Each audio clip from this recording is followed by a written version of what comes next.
A partir del año 1950, la traducción del Nuevo Mundo en su edición en inglés incluyó más de 237 veces el nombre Jehová en las escrituras griegas cristianas.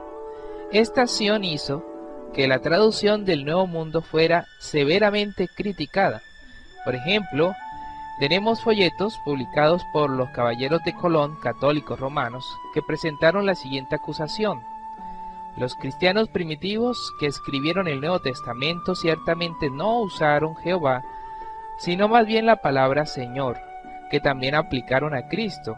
Por eso, aquí tenemos un ejemplo patético de la pseudo-erudición tratando de defender lo indefendible. Ahora bien, el erudito presbiteriano Bruce Metzger también alegó que era indefendible y añadió: la introducción de la palabra Jehová en el texto del Nuevo Testamento es una muestra clara de argumento tendencioso y parcial. Si esas críticas vinieron a la traducción del Nuevo Mundo, surge una pregunta: ¿por qué la traducción del Nuevo Mundo utiliza en las escrituras griegas cristianas el nombre de Dios, si los códices más antiguos de las escrituras griegas cristianas no está el tetragramatón, sino una forma de Señor o Dios?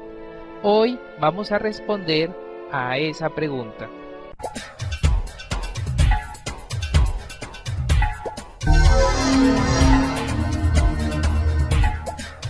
Observemos uno de los textos en que la traducción del Nuevo Mundo colocó Jehová, y vamos a observar el texto antiguo del Codex Sinaítico para ver qué nos dice.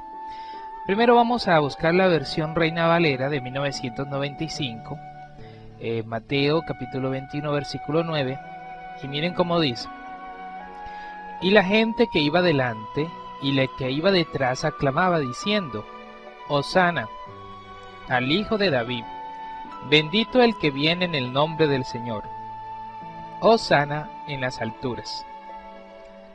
Muy bien, ahora vamos a verla en la traducción del Nuevo Mundo de las Santas Escrituras. Aquí está en línea, traducción del Nuevo Mundo en internet, capítulo 21, y vamos a buscar precisamente el versículo 9. Dice: en cuanto a las muchedumbres, los que iban delante de él y los que seguían clamaban: salva, rogamos al Hijo de David, bendito es el que viene en el nombre de Jehová, sálvalo, rogamos en las alturas. Ahora vamos a compararla con el Codex Sinaítico. Aquí está Mateo capítulo 21 versículo 9. Aquí se muestra en las letras mucho más claro, y aquí está la traducción en inglés. Pero vamos a localizar primero una parte. Voy a poner la parte al final que dice, voy a comenzar desde acá, dice o, es decir aquel. Aquí continúa la palabra hasta aquí. Miren, aquí está la desinencia o terminación de la siguiente frase: ¿quién viene? Es decir, ercho menos.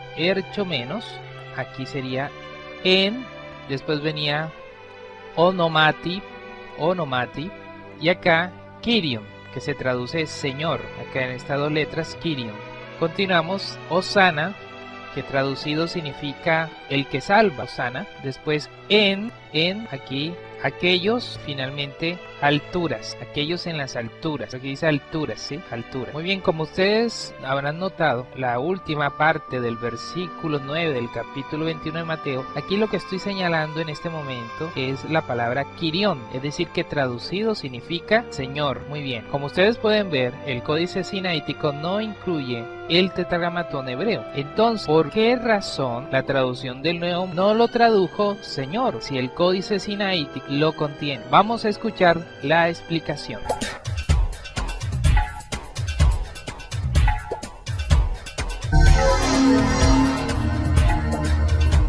Muchas personas se oponen a la traducción del Nuevo Mundo desde que incluyó el nombre de Dios en las escrituras griegas cristianas desde el año 1950. Ahora bien, ¿existe alguna razón para que lo hubieran hecho? Vamos a analizarlo y vamos a comenzar hablando de las escrituras griegas, conocidas como la Septuaginta o la versión de los 70. Imagínense que la versión de los 70 teníamos unos manuscritos que databan más o menos del tercer, cuarto siglo, y en esos manuscritos gradualmente fueron traducidos, y voy a mostrarles uno en especial. Acá en el libro de Deuteronomio, vamos a bajar, vamos a buscar Deuteronomio, el capítulo 32. El capítulo 32 de la Septuaginta, aquí está traducido al inglés. Pero voy a llamar la atención en lo siguiente. Como ustedes pueden ver acá en el versículo 3, dice el nombre del Señor. Esta parte de acá, en muchas traducciones de la Biblia dice Jehová o Yahvé. Pero sin embargo mire que la Septuaginta a partir del siglo tercero, segundo, tercero, ya incluía Señor. Ahora si ustedes notan un poco abajo en el versículo 6, también dice ¿cómo recompensará el Señor? Aquí está el Señor. Muy bien. Muchos dijeron, miren, en las escrituras griegas cristianas no debe usarse el nombre de Dios. ¿Por qué? Porque si la Septuaginta, que fue una traducción del hebreo y el arameo al griego, no se hizo el uso del nombre de Dios, entonces ¿por qué tendría que hacerlo en las escrituras griegas cristianas? Esa fue la alegación que se hizo. Porque imagínense, si la Septuaginta era la versión en griego de las escrituras hebreas, pues esta por lo menos debería contener el nombre de Dios para decir, bueno, por lo menos en las partes donde se cita de las escrituras hebreas arameas, de las escrituras griegas, habría una razón para utilizar Jehová. Pero de acuerdo con esto, con la Septuaginta no. Pero sucede y pasa que a partir de los años 60 se hizo un excelente descubrimiento. ¿Qué se encontró? Se encontró la Septuaginta más antigua, que databan del primer siglo. En el primer siglo está citando Deuteronomio capítulo 32, los versículos 3 y 6, donde se utilizó en la Septuaginta del siglo segundo tercero el nombre Señor. Pero como ustedes pueden ver, esta Septuaginta más antigua utiliza en caracteres hebreos el nombre de Dios. Muy interesante, por cierto, de que una traducción más antigua de la Septuaginta utilice en medio de la traducción en griego el nombre de Dios con caracteres hebreos cuadrados. Aquí tenemos también en un poco más grande y a color la Septuaginta del primer siglo, y como pueden ustedes ver aquí en esta parte, aquí está utilizando el nombre de Dios en los caracteres hebreos cuadrados, y miren que está en medio del texto en griego. Aquí tenemos también otra parte de la Septuaginta, la que corresponde al libro de Job, capítulo 42, los versículos 10 y 11. Como ustedes notan, aquí también incluyen el nombre divino, el nombre de Dios, en medio de la escritura griega.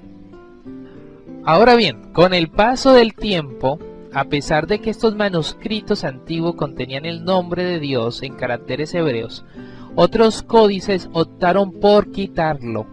Aquí tenemos el Códice Alejandrino del siglo V de la Era Común, que reemplazó el nombre de Dios en Deuteronomio capítulo 32, 3 y 6, el 3 y el 6, por Señor. Ahora, ¿qué nos enseña esto?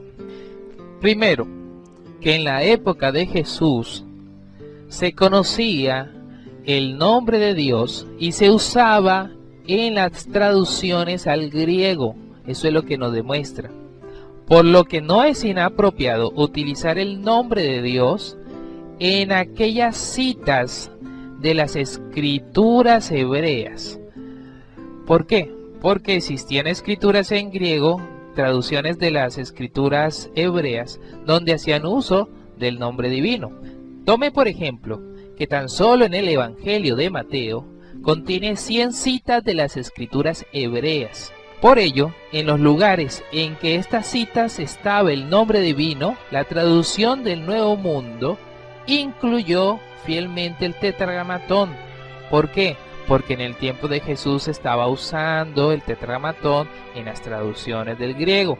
Entonces, si las escrituras griegas citaban de las escrituras hebreas, era lógico pensar que también estarían utilizando el nombre de Dios. ¿Qué problema existe? Que no tenemos los originales de las escrituras griegas cristianas, pero esto sí nos aclara que con el paso del tiempo, en el primer siglo sí se estaba empleando en escrituras griegas, por lo menos en las que traducían el hebreo, el nombre divino, pero con el paso del tiempo fueron reemplazadas por Señor o Dios. ¿No pudo acaso esto suceder con las escrituras griegas? Sí, sí pudo suceder. Pero sin embargo, hay una justificación muy fuerte de volver a utilizar el nombre divino en aquellas partes donde se citaban de las escrituras hebreos arameas, ya que en el tiempo de Jesús la gente conocía algunas traducciones al griego con el nombre divino.